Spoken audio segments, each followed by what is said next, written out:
نحمدہ و نصلی رسولہ الکریم اما بعد فاعوذ باللہ من الشیطان الرجیم بسم اللہ الرحمن الرحیم۔ تمام دیکھنے والوں کو السلام علیکم۔ امید کرتی ہوں سب خیریت سے ہوں گے۔ آج آپ کی خدمت میں ایک نئی کہانی لے کر حاضر ہوئی ہوں۔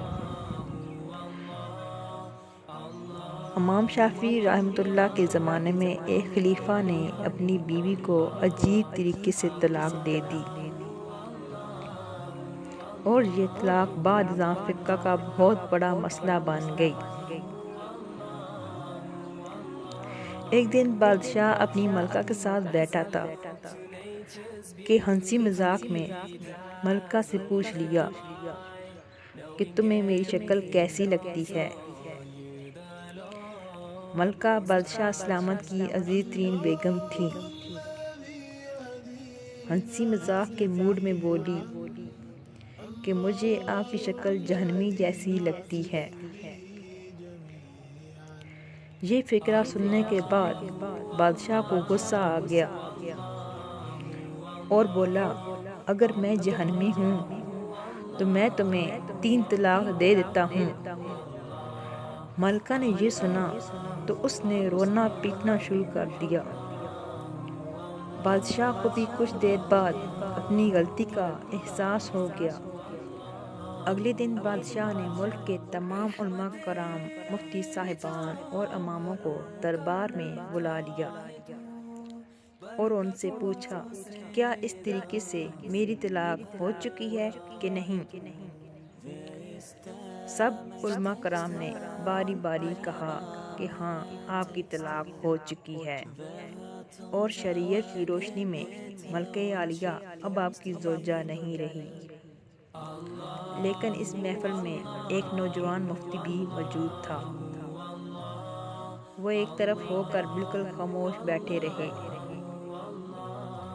بادشاہ نے ان سے بھی یہی سوال کیا تو انہوں نے عرض کیا کہ جناب عالی، یہ طلاق نہیں ہوئی، کیونکہ آپ نے مشروط طور پہ کہا تھا کہ اگر میں جہنمی ہوں تو میں تمہیں 3 طلاق دیتا ہوں، اور ابھی تک یہ طے نہیں ہوا کہ آپ جہنمی ہیں یا نہیں۔ بادشاہ سلامت، اگر کوئی شخص آپ کو جنتی ہونے کی گارنٹی دے دے تو آپ کو یہ طلاق نہیں ہوگی۔ بادشاہ سلامت نے جوشیلے انداز میں پوچھا، لیکن مجھے اس بات کی گارنٹی کون دے گا؟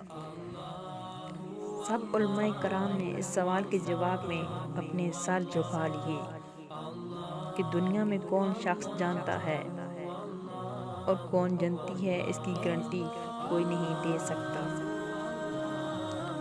اس نوجوان مفتی نے جب علماء کرام کو خاموش دیکھا تو وہ بادشاہ سے مخاطب ہوا کہ بادشاہ سلامت، میں آپ کو یہ گارنٹی دے سکتا ہوں، مگر اس کے لیے میں آپ سے ایک سوال پوچھوں گا۔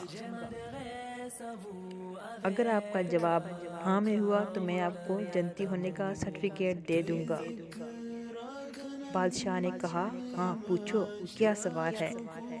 نوجوان نے بادشاہ سے پوچھا، کیا آپ کی زندگی میں کبھی کوئی ایسا موقع آیا تھا کہ آپ گناہ پر قادر تھے، لیکن آپ نے صرف اللہ تعالیٰ کے خوف سے وہ گناہ چھوڑ دیا تھا؟ بادشاہ نے سر اٹھایا اور فرمایا، ایک بار ایسا ہوا تھا کہ میں اپنی خوابگاہ میں داخل ہوا تھا اور وہاں ایک نوکرانی صفائی کر رہی تھی۔ وہ لڑکی انتہائی خوبصورت اور حسین و جمیل تھی۔ میں بھٹک گیا، میرے دل میں برائی نے جنم لیا۔ میں غلط نیت سے اس لڑکی کی طرف بڑھا تو اس لڑکی نے رونا شروع کر دیا اور چلا کر بولی، اے بادشاہ، اللہ سے ڈرو، کیونکہ اللہ تم سے زیادہ طاقتور ہے۔ میں نے جب یہ سنا تو میرے اوپر اللہ تعالیٰ کا خوف طاری ہو گیا۔ میں اگرچہ بادشاہ تھا، وہ لڑکی میرے کمرے میں تھی اور میں نے اندر سے کنڈی بھی لگائی ہوئی تھی۔ اس وقت دنیا کی کوئی طاقت مجھے اس برائی سے نہیں روک سکتی تھی۔ لیکن میں نے صرف اللہ تعالیٰ کے خوف سے دروازے کو کھول دیا اور اس لڑکی کو جانے کی اجازت دے دی۔ یہ سن کر وہ نوجوان مفتی مسکرایا اور اس نے قرآن پاک کی سورۃ الذاریات کی آیت نمبر 40 اور 41 کی تلاوت فرمائی، جس کا ترجمہ یہ ہے: جو اپنے رب کے سامنے کھڑے ہونے سے ڈر گیا اور اس نے اپنے نفس کو خواہشات میں پڑنے سے بچا لیا تو ایسے شخص کا ٹھکانہ جنت ہوگی۔ اس کے بعد نوجوان نے بادشاہ سلامت سے کہا کہ میں آپ کو گارنٹی دیتا ہوں کہ آپ بھی جنتی ہیں اور آپ کی طلاق بھی نہیں ہوئی، تو میرے محترم عزیز اور میرے دوست مسلمان ہونے کے ناطے ہم ہر وقت جنت کی تلاش میں ہوتے ہیں، لیکن آپ اس واقعے سے اندازہ لگا لیجئے کہ جنت تو ہر وقت ہمارے سامنے ہوتی ہے۔ اس کے لیے ایک چیز کی ضرورت ہوتی ہے، وہ یہ ہے کہ ہم اللہ تعالیٰ کے خوف سے ہر اس گناہ سے توبہ کر لیں کہ جس کو کرنے کی ہمارے اندر طاقت اور قدرت موجود ہوتی ہے، اور ہم صرف اللہ تعالیٰ کے خوف سے اس گناہ سے توبہ کر لیں اور اس گناہ کو چھوڑ دیں۔ میرے محترم عزیزوں، تمام برائیوں کی جڑ نفس ہے۔ اگر کوئی شخص اپنے نفس پر قابو پا لے تو وہ ہر گناہ سے بچ سکتا ہے۔ امید کرتی ہوں آج کی کہانی آپ کو پسند آئی ہوگی۔ مزید اچھی ویڈیوز دیکھنے کے لیے ہمارے چینل کو سبسکرائب کریں۔